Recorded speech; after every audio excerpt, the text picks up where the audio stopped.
Hello students, welcome to virtual class by Municipal Corporation of Greater Mumbai. Today we are going to learn English. Hello students, welcome to virtual class. Myself Sagar Vasant Mahale, your virtual class teacher. I'm going to teach you English of standard 10th. So students, previously we have learned many chapters from this channel about standard 10 syllabus, and today we are going to see a unit 2 sixth chapter whose name is World Heritage. Standard 10th English, my English course book. So the name of our chapter is World Heritage. A World Heritage Site is a site determined by the United Nations Educational, Scientific and Cultural Organization, जिसको UNESCO भी कहा जाता है।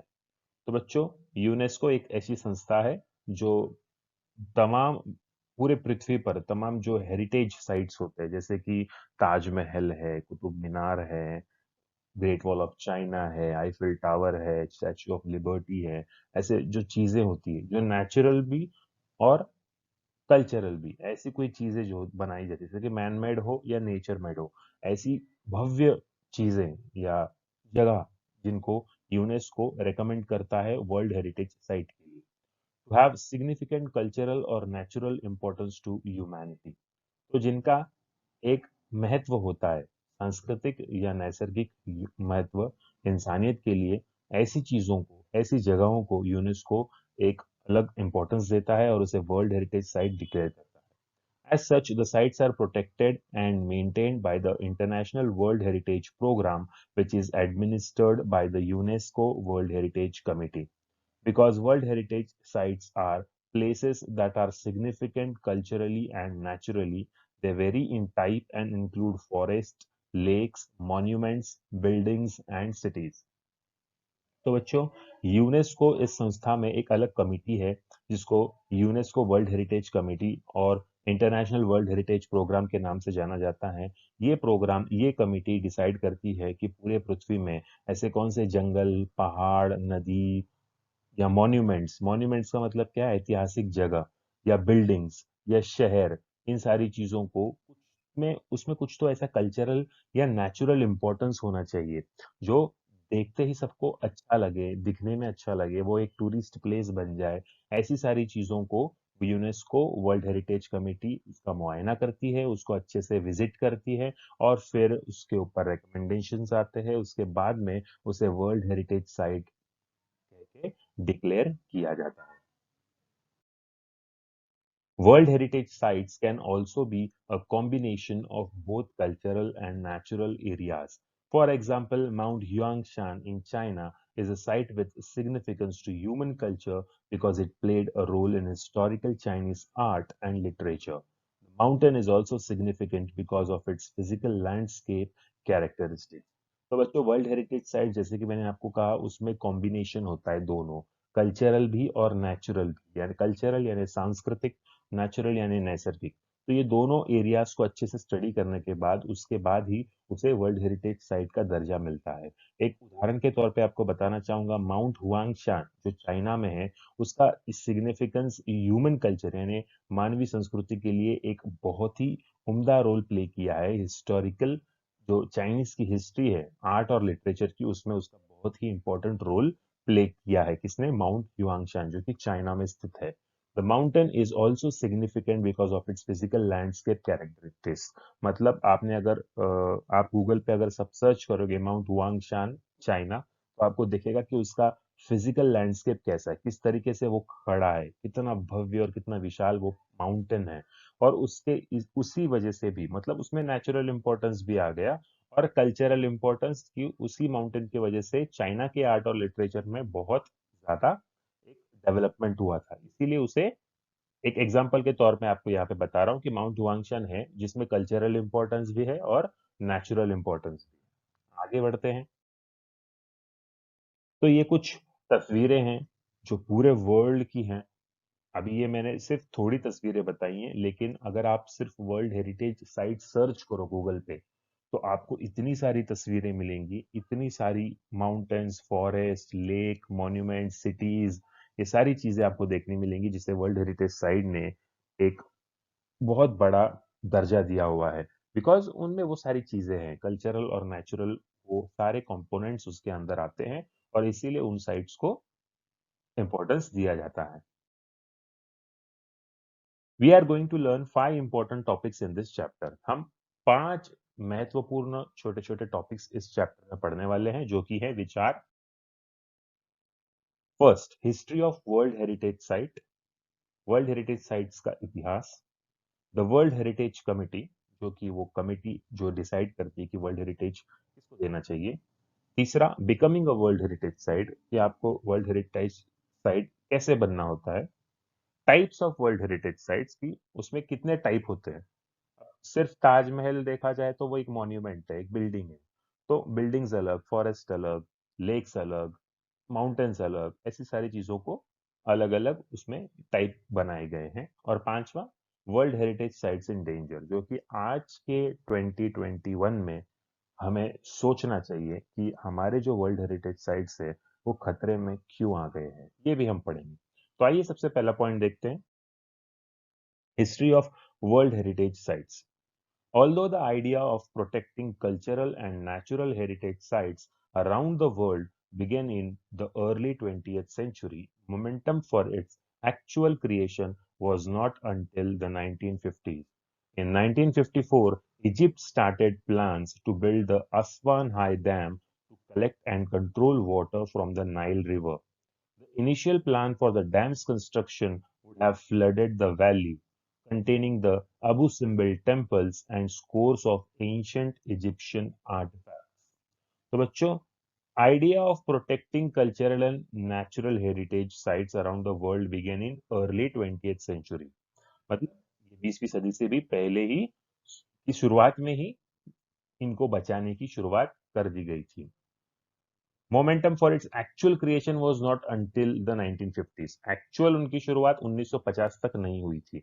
1954 में Egypt ने एक dam बनाने की शुरुआत की, जिसका नाम था असवान हाई डैम, और उसमें उन्होंने नाइल रिवर, जो है इजिप्ट की सबसे बड़ी रिवर, उसका पानी जमा करने के लिए, उसे कंट्रोल में लाने के लिए डैम का बनाने का प्लान किया गया था। The initial plan for the dams construction would have flooded the valley, जो कि डैम्स का कंस्ट्रक्शन का जो प्लान था, इनिशियल प्लान, यानी सबसे पहले जो प्लान बनाया गया था, उससे सारा जो वैली होती है ना, दो पहाड़ों के बीच के अंदर वी शेप की वैली होती है, वो वैली में पूरा पानी भर जाने वाला था, और उसी वैली में अबू सिम्बल के मंदिर थे, जो कि इजिप्शियन एंशंट, बहुत बहुत पुराने इजिप्शियन आर्टिफैक्ट्स का एक प्रतीक था। तो अब उनको टेम्पल्स भी बताने बचाने थे और डैम भी बांधना था। तो उन्होंने क्या किया, देखते हैं। To protect the temples and artifacts, UNESCO launched an international campaign in 1959 that called for the dismantling and movement of the temples to higher ground. The project cost an estimated US $80 million, 40 million of which came from 50 different countries because of the project's success.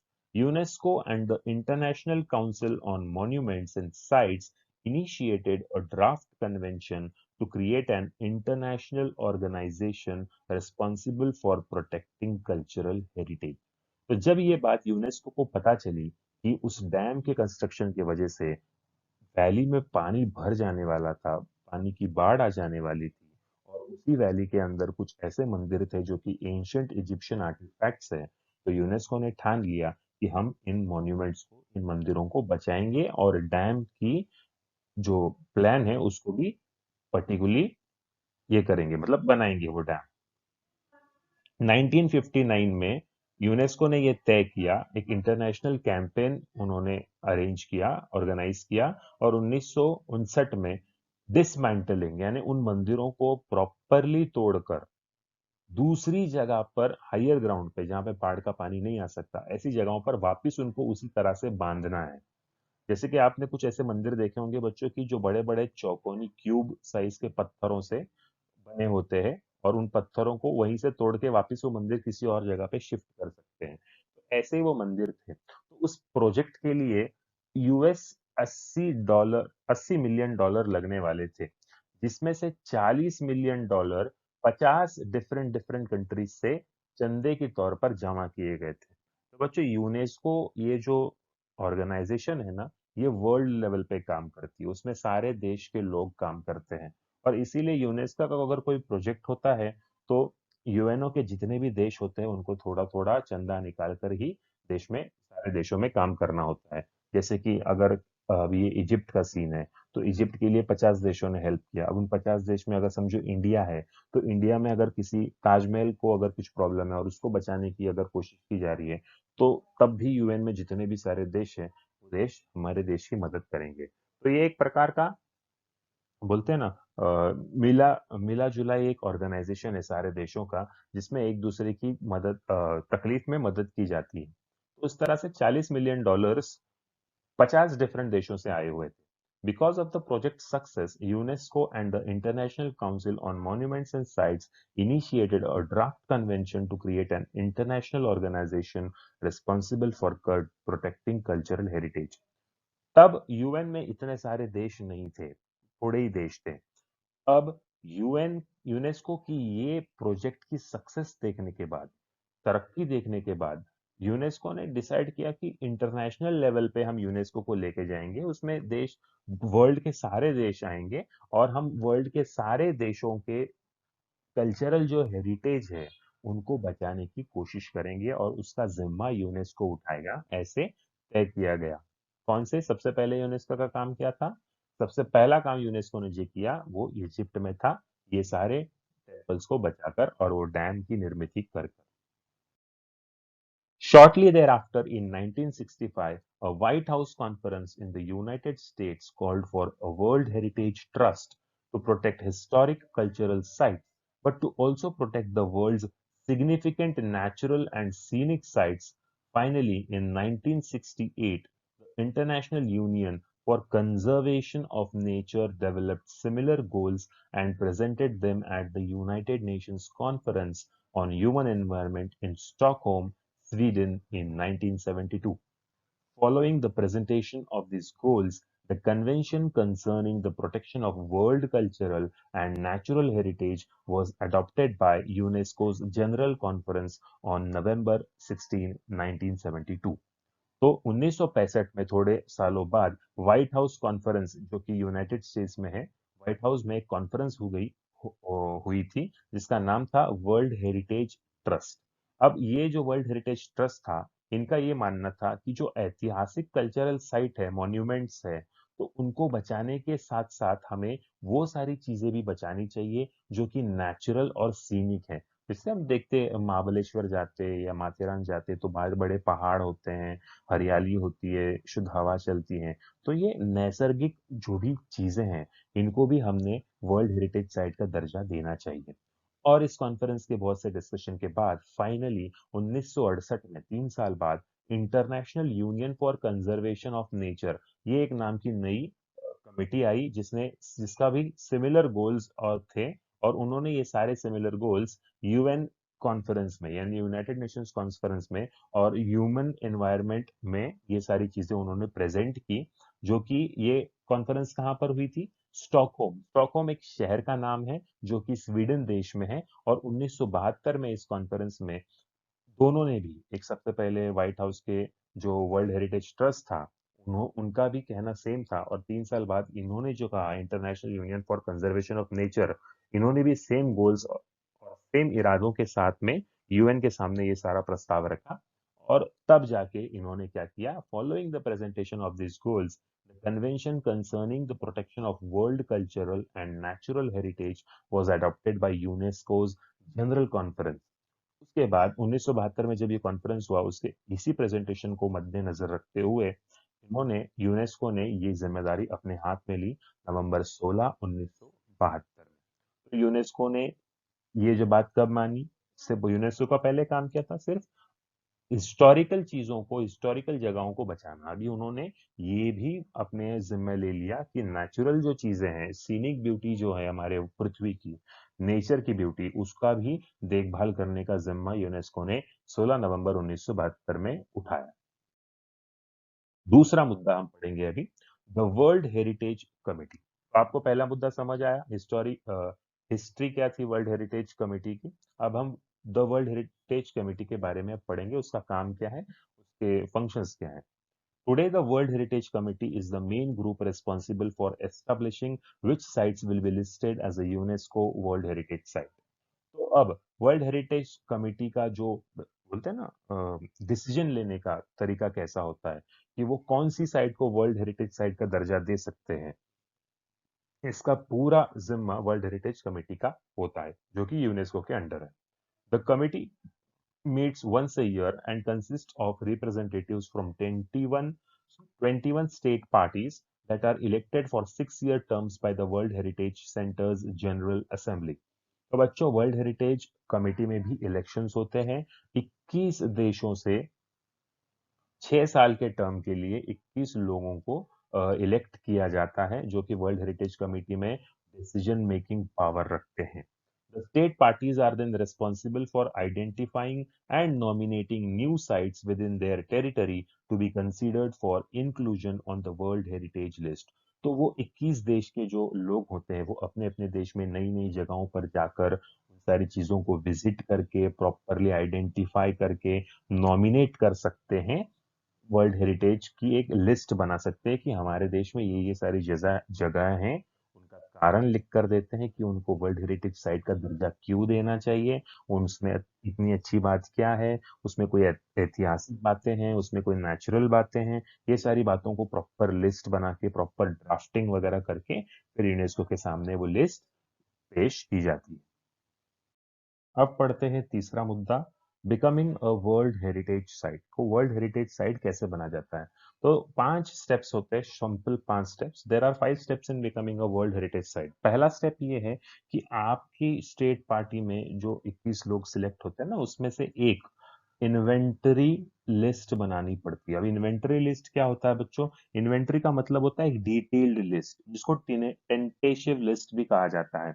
Tentative list में आपको पूरी detail information देनी पड़ती है कि आपने कौन सी जगह को चुना है, उस जगह का नेचुरल सिग्निफिकेंस क्या है, कल्चरल सिग्निफिकेंस क्या है। उसके बाद में उसको पूरा डिटेल लिखकर नॉमिनेशन के लिए भेजा जाता है। जब तक टेंटेटिव लिस्ट में आपकी साइट का नाम नहीं है, तो आप सेकंड स्टेप यानी नॉमिनेशन लिस्ट में नहीं जा सकते हो। टेंटेटिव लिस्ट को आगे फिर आप नॉमिनेशन लिस्ट के लिए आगे भेज सकते हो। उसके बाद वाली जो प्रोसेस है, उसके बाद अगर एक बार आपकी जो लिस्ट अपना टेंटेटिव लिस्ट में आपकी साइट अगर नॉमिनेटेड लिस्ट में पहुंच जाती है, तो उसके बाद में आप थर्ड स्टेप की ओर बढ़ सकते हो। Third step is a review of the nomination. Review किया जाता है नॉमिनेशन फाइल से। दो एडवाइजरी बॉडीज होती है, बॉडीज यानी दो ऑर्गेनाइजेशंस होती है। एक होती है international council on monuments and sites और दूसरी होती है वर्ल्ड कंजर्वेशन यूनियन। ये दोनों उस नॉमिनेशन लिस्ट को अच्छे से स्टडी करते हैं, उसके बाद में रेकमेंड करते हैं, यानी सिफारिश करते हैं कि वर्ल्ड हेरिटेज कमेटी को कि भाई ऐसे ऐसे हमने ये स्टडी किया है और इसमें से हमें लगता है कि इसको ये वर्ल्ड हेरिटेज का दर्जा देना चाहिए। तो वर्ल्ड हेरिटेज कमेटी जो होती है ना, वो साल में एक बार मिलती है, एक बार मीटिंग लेती है और उस मीटिंग में रिकमेंडेशंस के तौर पर, डिसीजंस के तौर पर फिर आखिर में ये फैसला सुनाया जाता है कि हमें किसे वर्ल्ड हेरिटेज बनाना चाहिए। और वर्ल्ड हेरिटेज की एक लिस्ट है, स्टार्टिंग से अभी तक जितने भी बड़े बड़े लिस्ट है उसमें से वर्ल्ड हेरिटेज में फिर अगला नया नाम जुड़ता है। ये हो गई चौथी स्टेप। द फाइनल स्टेप क्या होती है? The final step in becoming a world heritage site is determining whether और not a nominated site meets at least one of the 10 selection criteria. World heritage list में add करने के बाद final step ये होता है कि उसे डिटरमाइन करना पड़ता है, देखना पड़ता है कि ये जो नॉमिनेटेड साइट है वो 10 क्राइटेरिया, 10 सिलेक्शन क्राइटेरिया होता है, एलिजिबिलिटी होती है। तो वो क्राइटेरिया में 10 में से कम एक क्राइटेरिया में तो भी वो फिट होना चाहिए। If the sites meets these criteria, it can then be inscribed on the World Heritage List. जो nominated list है, वर्ल्ड हेरिटेज ने भी वो पढ़ ली। अब वर्ल्ड हेरिटेज का फाइनल स्टेप में काम ये रहता है कि वो 10 सिलेक्शन क्राइटेरिया में से किसी एक क्राइटेरिया को फुलफिल करे, फिर उसके बाद में ही उसको इंस्क्राइब किया जाता है, यानी लिखा जाता है उस लिस्ट में, उस जगह का नाम लिखा जाता है। और एक बार अगर उसका नाम लिखा गया तो वो प्रॉपर्टी उसी देश की बन जाती है। मतलब जिस देश में समझो अगर मैंने कुतुब मीनार का लिस्ट अगर मैंने सबमिट किया हूँ और कुतुब मीनार को उन्होंने वर्ल्ड हेरिटेज साइट का दर्जा दे दिया है, तो अब कुतुब मीनार की जो भी जगह है वो भारत सरकार के अंडर होगी और वो जगह पे कोई कब्जा नहीं कर सकता, उसे कोई गिरा नहीं सकता, उसकी देखभाल करना भारत सरकार की जिम्मेदारी बन जाती है। और फिर उसके बारे में उसके ऊपर थोड़ा हक इंटरनेशनल कम्युनिटी का भी होता है, क्योंकि वर्ल्ड ने उसे दर्जा दिया है, मतलब वो भारत की प्रथम प्रॉपर्टी है, लेकिन उस पे अधिकार वर्ल्ड का यानी जो इंटरनेशनल कम्युनिटी है ना, यूनेस्को वर्ल्ड हेरिटेज कमेटी, उसका भी अधिकार होता है। वो हमें भारत के लोगों से भारत सरकार से पूछ सकते हैं कि तुमने वर्ल्ड हेरिटेज साइट का दर्जा लिया तो अब हम इसकी देखभाल कैसे करेंगे, क्या करेंगे, उसका रिपोर्ट भी साल 2 साल बाद देना पड़ता है। आइए देखते हैं अगला मुद्दा, types of world heritage sites. World heritage के विभिन्न प्रकार। As of 2009, there are 890 World Heritage Sites that are located in 148 countries, according to MAP. 689 of these sites are cultural and include places like the Sydney Opera House in Australia and the Historic Center of Vienna in Austria. 176 are natural and feature such locations as the USS Yellowstone and Grand Canyon National Parks. 25 of the World Heritage Sites are considered mixed, that is, natural and cultural. For example, Peru's Machu Picchu is one of these. तो बच्चों 2009 से 2009 की report के तहत 890 world heritage sites आज तक 148 देशों में पाई जाती है। उसमें से 689 साइट्स ऐसे हैं जो कल्चरल है और उनकी कल्चरल और हिस्टोरिकल इंपॉर्टेंस ही है। उदाहरण के तौर पे सिडनी, जो कि एक स्टेट है ऑस्ट्रेलिया में जहां पर ओपेरा हाउस है। हिस्टोरिक सेंटर जो कि वियना स्टेट में है, ऑस्ट्रिया में, ऑस्ट्रिया इस देश में। अब 176 नेचुरल लोकेशंस है, उसमें से कुछ एग्जांपल्स ऐसे हैं कि यूएस यानी north USA United states of America का येलोस्टोन और ग्रैंड कैनियन नेशनल पार्क है। 25 वर्ल्ड हेरिटेज ऐसे हैं जो कि मिक्स्ड है, जिसमें नेचुरल और कल्चरल इंपॉर्टेंस दोनों भी है। और उसका एक बेहतरीन एग्जांपल है पेरू, जो कि साउथ अमेरिका में है।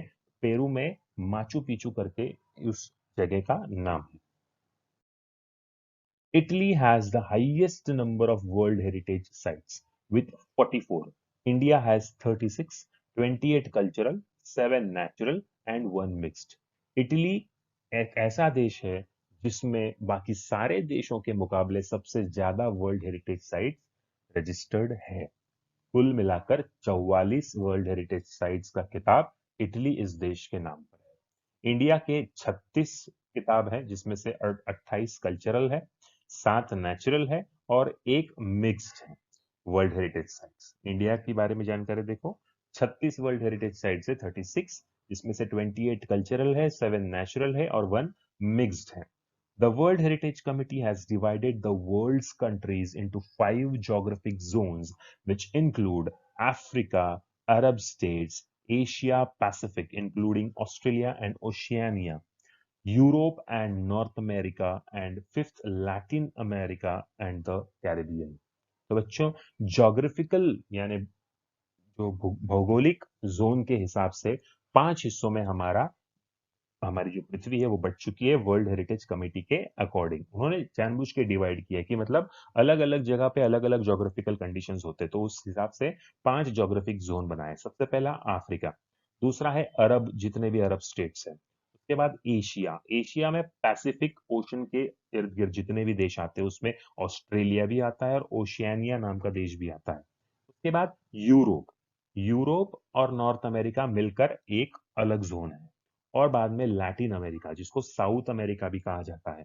लैटिन अमेरिका और कैरेबियन, ये जो कैरेबियन सी के इर्द गिर्द जितने भी देश हैं वो सारे देश का अलग ज्योग्राफी। तो इस तरह से 5 कुल मिलाकर ज्योग्राफिकल जोन है वर्ल्ड हेरिटेज कमेटी के हिसाब से। अब आखिरी मुद्दा, world heritage sites in danger. हमारे वर्ल्ड हेरिटेज साइट्स पूरे पृथ्वी के, सिर्फ हमारे देश के नहीं, पूरे पृथ्वी के डेंजर में है। डेंजर यानी खतरा, कुछ तो किसी चीज की वजह से उन सारी जगहों को हानि पहुंच रही है। आइए देखते हैं विस्तार में कि आखिर क्या डेंजर है।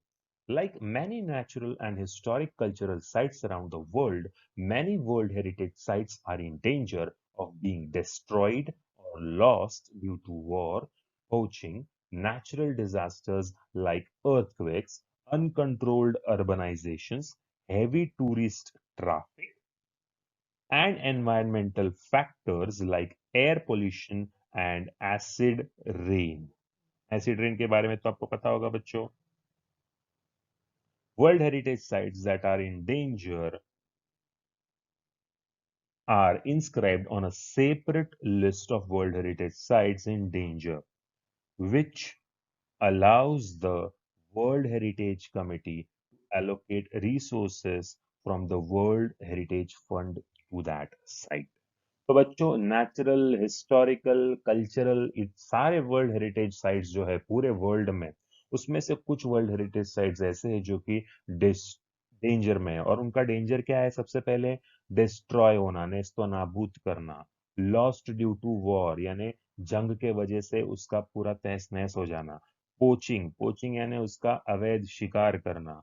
नेचुरल डिजास्टर्स यानी भूकंप या फिर बढ़ती लोक संख्या या शहरीकरण, अनकंट्रोल्ड अर्बनाइजेशन, बड़े बड़े जंगल काट कर बिल्डिंग्स और कंपनीज और आईटी पार्क्स ये सब बनाए जा रहे हैं. हेवी टूरिस्ट ट्रैफिक, अब ये टूरिस्ट लोग घूमने जब जाते हैं तो बहुत सारे टूरिस्ट चले जाते हैं, उनमें बहुत ट्रैफिक होता है. और लोग फिर वहाँ के लोगों को इतने सारे टूरिस्ट ट्रैफिक को कंट्रोल करना नहीं होता. और कुछ लोग ऐसे होते हैं जैसे कि हमारे महाराष्ट्र का अगर आपको एग्जाम्पल दूं, तो महाराष्ट्र में छत्रपति शिवाजी महाराज की इतने सारे किले हैं. उन किलों पर जाकर प्लास्टिक के कचरे फेंकना, उन किलों के ऊपर कुछ भी अश्लील लिखना या खराब करना, ये सारी चीजें जो होती है, ये टूरिस्ट ट्रैफिक की वजह से होती है. कुछ लोग थोड़े से दिमाग से कम होते हैं, उनको नहीं समझ आता है कि हमारी ऐतिहासिक संपत्ति है, इस संपत्ति का हमें अच्छे से ख्याल रखना चाहिए, इन संपत्ति को हमें ध्यान से और बड़े सम्मान के साथ उसका आदर करना चाहिए. लेकिन नहीं, लोग घूमने जाते हैं वहीं पे कुछ भी गंद फैला के रख देते हैं. तो बच्चों, और इन सारे फैक्टर्स के बाद में एक एनवायरमेंटल फैक्टर भी है जो है एयर पोल्यूशन. तो बच्चों, जैसा कि आप देख सकते हैं कि हमारे बम्बई शहर में पोल्यूशन का रेट तो बहुत ज्यादा है, क्योंकि गाड़ियां इतनी चलती है रोड पर जितने कि इंसान भी नहीं होते.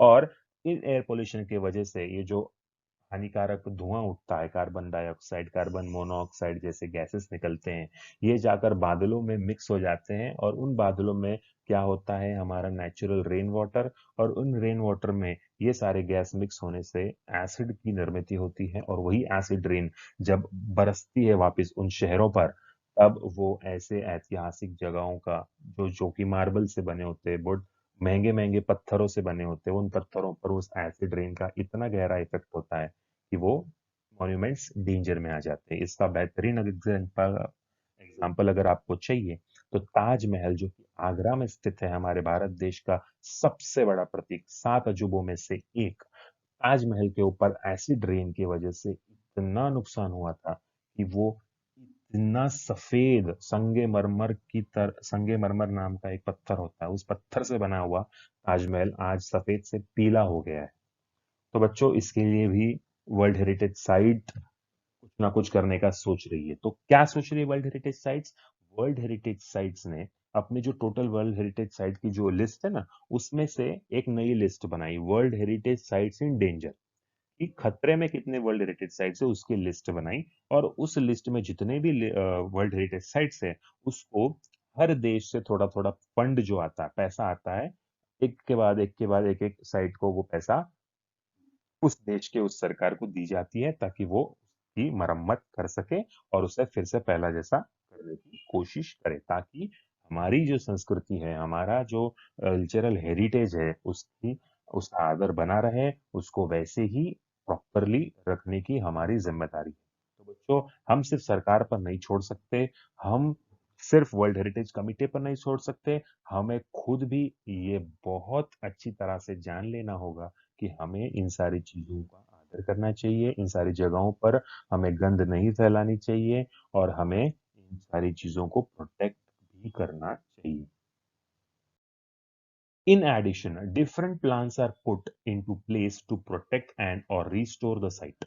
If, however, a site loses the characteristics which allowed for it to be originally included on the World Heritage List, the World Heritage Committee can choose to delete the site from the list. To learn more about World Heritage sites, visit the World Heritage Center's website at whc.unesco.org. Last में dot मत डालना, वो full stop है, सिर्फ whc.unesco.org इतना ही डालना।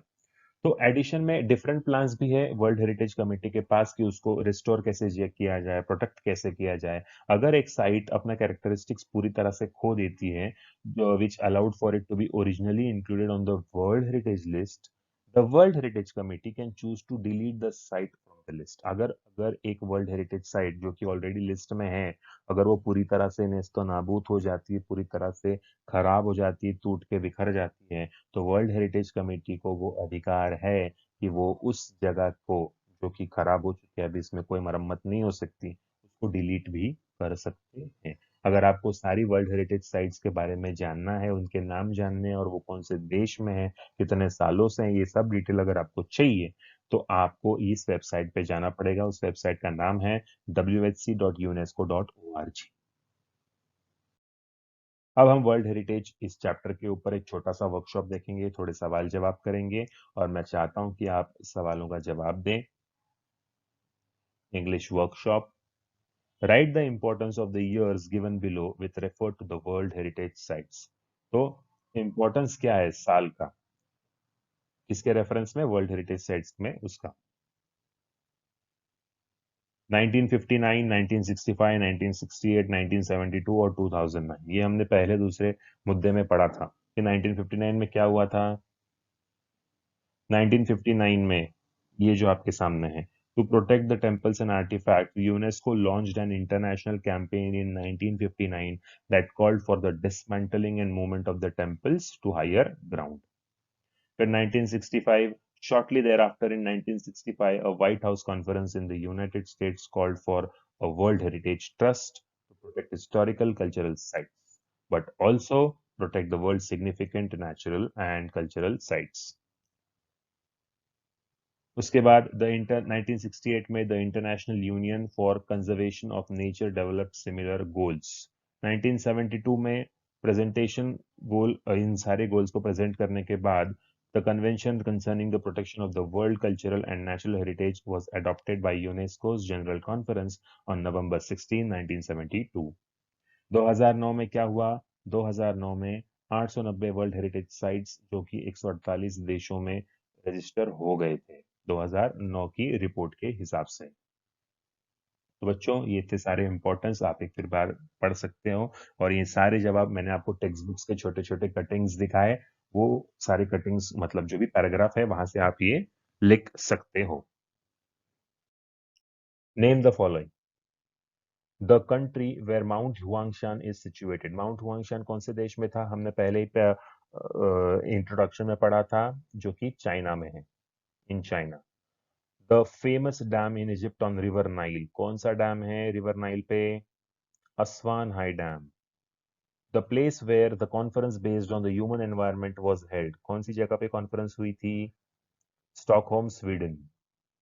The country in which the highest number of world heritage sites are, कौन सा देश है वो, इटली, 44 हेरिटेज साइट्स है उनके पास। The body which can exclude a site from the world heritage list, अगर वो कौन सी बॉडी है जो वर्ल्ड हेरिटेज लिस्ट से एक एक कोई भी लिस्ट में कोई भी साइट को एक्सक्लूड कर सकती है, यानी निकाल सकती है, the world heritage committee. World heritage committee के पास ही वो अधिकार है कि उसे किसको अपने लिस्ट में लेना है, किसको अपने लिस्ट से बाहर निकालना है। Complete the following sentences. The World Heritage Sites includes lakes, monuments, buildings, and cities. There were dash around World Heritage Sites in the world, 890. The role of World Heritage Committee is the main group responsible for establishing which sites will be listed as a UNESCO World Heritage Site. The tenure of World Heritage Committee is 6 years. We can get more information about World Heritage Sites from its website at whc.unesco.org. Complete the following web by giving reasons why World Heritage Sites are in danger. World Heritage Sites are in danger. First, earthquakes, second, war, third, air pollution, acid rain, uncontrolled urbanization, heavy tourist traffic, natural disaster, and poaching. So these are the things which are very much responsible for putting World Heritage Sites in danger. Students, I hope you have understood this chapter, and I hope that I have taught you well. So let's meet in the next video with the next new chapter. Till then, have a nice day. Thank you very much.